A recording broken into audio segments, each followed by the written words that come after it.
Hi friends, welcome to Designer Gold. இன்றைக்கி நம்ம சேனலில் வந்துட்டு எம்ப்ராய்டரி டிசைன் போடுறது தான், அதாவது கிளாஸ் தான் பார்க்க போகிறோம். வாங்க நம்ம பார்க்கலாம். அதுக்கு முன்னாடி நம்ம சேனலை லைக் பண்ணுங்கள். என்ன வேணும் அப்படின்றத கமெண்ட்டில் சொல்லுங்கள். இந்த டிசைன்ஸில் எப்படி போடலாம், என்ன உங்களுக்கு வேணும், அந்த மாதிரி டிசைன்ஸ் பற்றி என்ன வேணும்னாலும் கமெண்ட்டில் சொல்லுங்கள். வாங்க நம்ம வீடியோக்குள்ளே போகலாம். இப்போ கிளாஸ் வந்துட்டு ஆரம்பித்தாச்சு. அதாவது எம்ப்ராய்டரி கிளாஸ் தான். 6 கிளாஸ் வரைக்கும் போட்டிருக்கேன். ஜஸ்ட் இது 7வது கிளாஸு. இதில் வந்துட்டு இந்த சின்ன சின்ன மோட்டிவ் எப்படி போடுறது அப்படின்றத சொல்லியிருக்கேன். உங்களுக்கு ட்ரேஸ் பண்ணுறதெல்லாம் வந்துட்டு அடுத்து சொல்கிறேன். இது வந்து சிம்பிளாக சின்னதாக மோட்டிஃப்ன்றனால நம்மளால் கையிலே வரைஞ்சி போடுற மாதிரி அந்த மாதிரி தான் போட்டிருக்கேன். இந்த டிசைன் எப்படி பண்ணுறதுன்றதை சொல்லியிருக்கேன். இப்போ ஒரு பூ டிசைன் தான் போட போகிறேன். ஸோ நம்ம குட்டி குட்டியாக பழகணும் இல்லைங்களா, அந்த லீஃபு, திலகம் சேஃபு அந்த மாதிரிலாம் பழகணும்ல, அதை வச்சே வந்துட்டு ஒரு குட்டி குட்டி மோட்டிவ் எப்படி போடலாம், பூக்கள் எப்படி போடலான்றதை சொல்கிறேன். நான் முதல்ல காமிச்ச மாதிரி ஒரு சின்ன ரவுண்ட் போட்டு அதில் 6 பக்கம் கோடு மாதிரி போட்டுக்கோங்க. அந்த கோடு வந்துட்டு நல்லா ஒரே சேஃபாக வர மாதிரி பண்ணோம் அப்படின்னா அதுக்கப்புறம் ஜாயிண்ட் வந்து இந்த மாதிரி போட்டுக்கலாம்.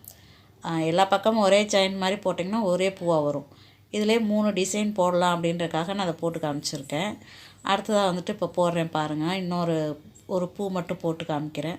ஃபஸ்ட்டு ஒரு ரவுண்டு போட்டுக்கோங்க. அதுக்கு நேராக ஒன்று, கிராஸில் 2 கோடு அந்த மாதிரி போட்டோம் அப்படின்னா மொத்தம் 6 கோடு மாதிரி வந்துடும். இந்த 6 கோடையும் ஜாயின் பண்ணோம் அப்படின்னா ஒரு பூ மாதிரி வந்துடும்.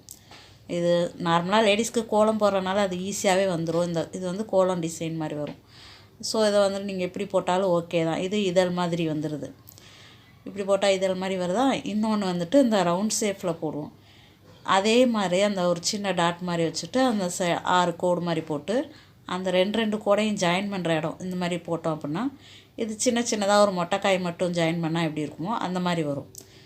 இதை எப்படி ஃபில்லப் பண்ணுறது அப்படின்றத பார்க்கலாம்.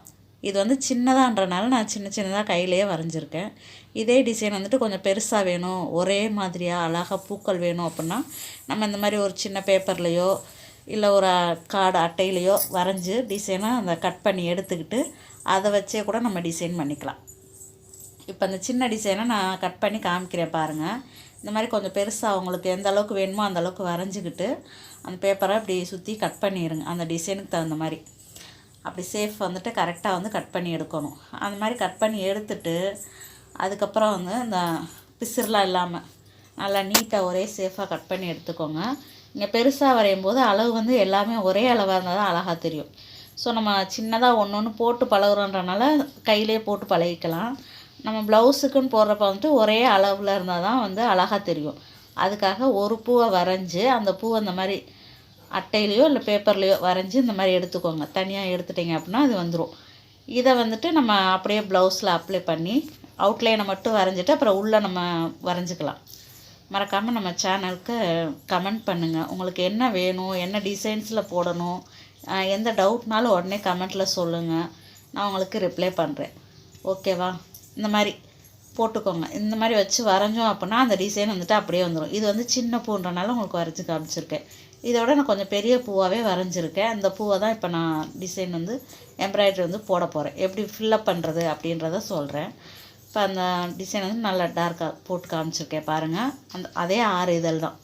அந்த 6 இதழையும் வரைஞ்சிட்டு நல்ல சாக் பீஸோ இல்லை ஒயிட் பென்சிலோ அதை வச்சு நல்லா வரைஞ்சிக்கோங்க. அந்த டிசைன் மேலேயே வந்துட்டு இந்த தையலை முதல்ல வந்து ஒவ்வொரு தையல் மட்டும் ஓட விடுங்க. அந்த தையலை ஓட விட்டு அந்த டிசைனை கரெக்டாக வரைஞ்சிக்கோங்க மிஷினில். அப்படி வரைஞ்சிட்டு அதுக்கப்புறம் அந்த டிசைன் வந்து ஃபில்லப் பண்ணணும். இதெல்லாம் ஃபுல்லாக வந்துட்டு ஃபில்லப் பண்ணணும். அப்படி பண்ணிங்க அப்படின்னா தான் அந்த அளவு வந்து மாறாமல் இருக்கும். இப்போ நான் சொல்கிறது வந்துட்டு ஃபஸ்ட்டு ஃபில்லப் பண்ணிவிட்டு அதுக்கப்புறம் அவுட்லைன் ஜரி கொடுக்குற மாதிரி இப்போ நான் உங்களுக்கு போட்டு காமிக்கிறேன். இனி அடுத்து ஒரு டிசைன்ஸ் இன்னொரு 2 டிசைன்ஸ்க்கு அப்புறம் அடுத்த இன்னொரு மாதிரியாக ஃபில்லப் பண்ணலாம். அதையும் நான் சொல்கிறேன் எப்படின்றத. இந்த மாதிரி வந்துட்டு நம்ம முதல்ல போட்டோம் பார்த்திங்களா, அந்த ஃபஸ்ட்டு ஸ்டார்டிங்கில் அந்த டிசைன்ஸ் எல்லாம் சொல்லி கொடுக்கும்போது இந்த இதழ் வந்துட்டு எப்படி ஃபில்லப் பண்ணணும் அப்படின்னு சொல்லி கொடுத்துருந்தேன். அதில் ஃபுல்லாகவே ஒரே நூலாகவே ஒரே கலர் ஃபில்லப் பண்ணுறது எப்படின்னு சொன்னேன் இல்லைங்களா, அதை வச்சு அந்த மாதிரி ஃபில்லப் பண்ணோம் அப்படின்னா இந்த ஃபில்லப்பிங் வந்து முடிஞ்சிடும். அவுட்லைனை ஃபஸ்ட்டு கொடுத்துக்கோங்க. அதுக்கப்புறம் அந்த உள்ளே கூடி ஒரு தையல் அப்படி போட்டோன்னா அது ஃபுல்லாக வந்துடும். இது வந்து நேராக போடாமல் கொஞ்சம் கிராஸாக வச்சு போட்டோம் அப்படின்னா அந்த நூல் வந்து கொஞ்சம் ஷைனிங்காக அழகாக தெரியும். ஸோ அந்த சென்டரில் ரவுண்டு மாதிரி ஒன்று போட்டாலும் அந்த ரவுண்டு வந்து ஃபில்லப் பண்ணிடக்கூடாது. அதுக்காக அந்த ரவுண்டை விட்டுட்டு அந்த அவுட்லைன் அந்த இதழ் மட்டும் ஃபில்லப் பண்ணுற மாதிரி போடணும். அப்படி போட்டுக்கிட்டே வந்தோம் அப்படின்னா அந்த பூ வந்துடும் கரெக்டாக. இந்த அவுட்லைன் ஃபுல்லாக ஃபில்லப் பண்ணி முடித்தோடனே பார்க்கலாம். இந்த மாதிரி நீங்கள் சின்ன சின்ன டிசைன்ஸு போட்டு போட்டு பழகுனீங்க அப்படின்னா கூட நான் ஏற்கனவே காமிச்சிருந்தேன் இல்லைங்களா, அந்த மாதிரி பெரிய பெரிய டிசைன்ஸ் கூட, அதாவது சின்ன டிசைன்ஸ் வச்சே வந்து அந்த பெரிய பெரிய ப்ரைடல் ப்ளவுஸ்லாம் வந்துட்டு ரெடி பண்ணுற மாதிரி நம்மளோட ஐடியாவை வச்சு க்ரியேட் பண்ணிக்கலாம். அதுதான் வந்துட்டு மேட்ரு. நமக்கு வந்து ஐடியா தான் முக்கியமான மேட்ரு. அதை வச்சு நம்ம எப்படி வேணாலும் டிசைன் பண்ணிக்கலாம். ஸோ இப்போ வந்து இதை ஃபுல்லாக வந்து அந்த பூ டிசைன் உள்ள ஃபில்லப்பிங் ஃபுல்லாக வந்து முடிஞ்சிடுச்சு. இன்னும் அவுட்லைன் கொடுக்கறத வந்துட்டு பார்க்கணும். அவுட்லைன் வந்து ஜரி தான் கொடுக்க போகிறேன். அதுக்கு முன்னாடி நம்மளோட சேனலை மறக்காமல் சப்ஸ்கிரைப் பண்ணிக்கோங்க. பக்கத்தில் பெல் பட்டனையும் ப்ரெஷ் பண்ணிக்கோங்க. அப்போ தான் அடுத்தடுத்த வீடியோஸ் உங்களுக்கு நோட்டிஃபிகேஷனில் வரும். ஓகேவா? இந்த இப்போ அவுட்லைன் வந்துட்டு ஜரி கொடுக்க போகிறோம். இந்த ஜரி வந்துட்டு எப்படி கொடுக்கணும் அப்படின்னா, ஸ்டார்டிங்கில் லைட்டாகவும் அந்த சென்ட்ரு ஸ்பேஸ் வருது பார்த்திங்களா, அங்கே மட்டும் கொஞ்சம் டார்க்காக, அதாவது டார்க்கானா அகலமாக, அந்த மாதிரி சொல்கிறேன். ஸ்டார்டிங்கில் வந்துட்டு ஒல்லியாகவும் அந்த சென்ட்ரு வர இடம் மட்டும் கொஞ்சம் அகலமாகவும் வரணும். அப்படி வந்துச்சுன்னா தான் அந்த இதழ் வந்துட்டு அழகாக தெரியும்.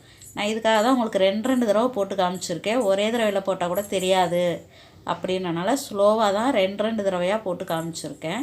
நீங்கள் தைக்கும்போது அதே மாதிரி தைச்சி பழகுனீங்க அப்படின்னா உங்களுக்கு நல்லா ப்ராக்டிஸ் ஆயிரும். ப்ராக்டிஸ் ஆனதுக்கப்புறம் நீங்கள் ஈஸியாகவே போட்டுக்கலாம். ஒரே டைம்லேயே இந்த மாதிரி இதழ் வந்துட்டு நல்லா அழகாக போடலாம். அந்த ஸ்டிச்சிங் வந்துட்டு சூப்பராக நீட்டாக வந்துடும். இந்த சென்ட்ரு வர இடம் மட்டும் அகலமாக வரணும்.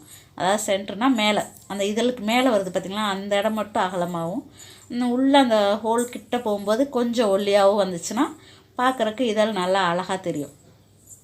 இது மாதிரி பெருசு ஒன்று, சிறுசு ஒன்று, அதுக்கு சிறுசு ஒன்று, 3 டிசைன் 3 சேஃப் கம்பேர் பண்ணி போட்டு அடுத்தடுத்த ஃப்ளாரில் போட்டோம் அப்படின்னா ஒரு ப்ளவுஸுக்கோ இல்லை சுடிதார் நெக்குக்கோ வந்துட்டு டிசைன் பண்ணிடலாம். ஸோ இந்த டிசைன் வந்துட்டு ஃபஸ்ட்டு போட்டு பார்த்துக்கோங்க. இது வந்து அவுட்லைன் மட்டும் ஃபுல்லாக கொடுத்தாச்சு. இப்போ சென்டரில் அந்த இடத்த வந்து அந்த ரவுண்டு மட்டும் ஒன்று போட்டாலும் அதை டாட் மாதிரி இந்த பட்டன் மாதிரி ஒன்று வச்சுக்கணும். இப்போ இது உள்ளே வந்து எப்படி ஃபில்லப் பண்ணலாம் அப்படின்றதையும் பாருங்கள். உள்ளேயும் வந்துட்டு நம்ம இந்த ஜரி தையலே ஒரு தையல் மட்டும் ஓட விட்டு எடுத்தோம் அப்படின்னா அதுவும் அழகாக தான் இருக்கும். அரும்பரும்பாக இலையாக ஓட்டின மாதிரி ஒரு கோடாக போட்டு எடுத்துக்கலாம். அப்படி போட்டாலும் கலர் வந்துட்டு, அதாவது டார்க்கான கலருக்கு இந்த மாதிரி போட்டோம் அப்படின்னா நல்லா அழகாக தெரியும். இதில் வந்து வெறும் கோடு மட்டும்தான் போட்டிருக்கேன். ஸோ அடுத்த நெக்ஸ்ட்டு டிசைனில் வந்துட்டு உங்களுக்கு அதுலேயும் ஒரு டாட் மாதிரி வந்து கோடு போகிற மாதிரி அதில் எப்படி டிசைன் பண்ணலாம் அப்படின்றதையும் காமிக்கிறேன். இது நல்லா க்ளோஸில் காமிச்சிருக்கேன் பாருங்கள். இந்த மாதிரி கோடாகவும் போட்டுக்கலாம். வெறும் பிளேனாக இல்லாமல் கொஞ்சம் ஜரி கோடு வந்துச்சுன்னா அதுவும் பார்க்குற கொஞ்சம் நல்லா அழகாக தெரியும். ஸோ இது லைட் கலர்ன்றனால ஓரளவுக்கு டிஃப்ரெண்ட் தெரியல. டார்க் கலர்னால் நல்லா டிஃப்ரெண்ட்டாக அழகாக தெரியும். அந்த மாதிரி போட்டுக்கலாம். இதை சுற்றி வந்துட்டு இன்னும் டிசைன் பண்ணணும் அப்படின்னாலும் பண்ணிக்கலாம். ஃபஸ்ட்டு இதை மட்டும் கட் பண்ணி எடுத்தோம் அப்படின்னா பேட்ச் ஒர்க் மாதிரியும் யூஸ் பண்ணிக்கலாம். நம்மளோட ஐடியாஸ் தான் எல்லாமே வந்துட்டு. மறக்காமல் நம்ம சேனலை சப்ஸ்கிரைப் பண்ணி வச்சுக்கோங்க. ஓகேவா? தேங்க்ஸ் ஃபார் வாட்சிங். நெக்ஸ்ட் வீடியோவில் சந்திப்போம். பாய்.